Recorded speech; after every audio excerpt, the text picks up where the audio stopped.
many stars.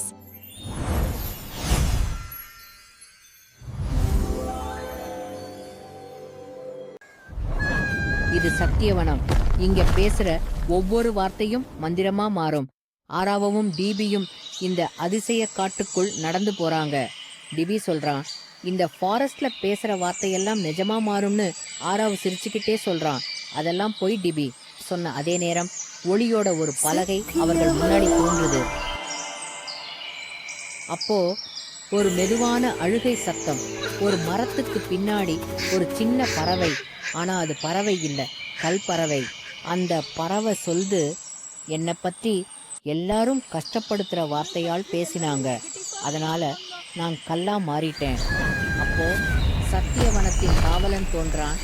அவன் ஆராவை பார்த்து கேட்கிறான், இந்த பறவை உண்மையில வீக், நே உண்மை சொல்லுவியா?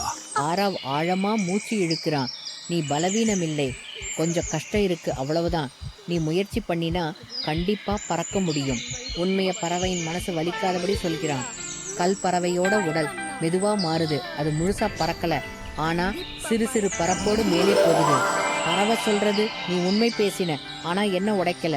திவி சந்தோஷமா சொல்றான், இதான் உண்மையான தைரியம்.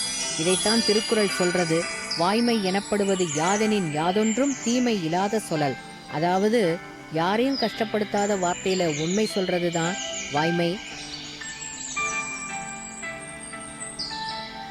Thank you for watching. Like, share, and subscribe.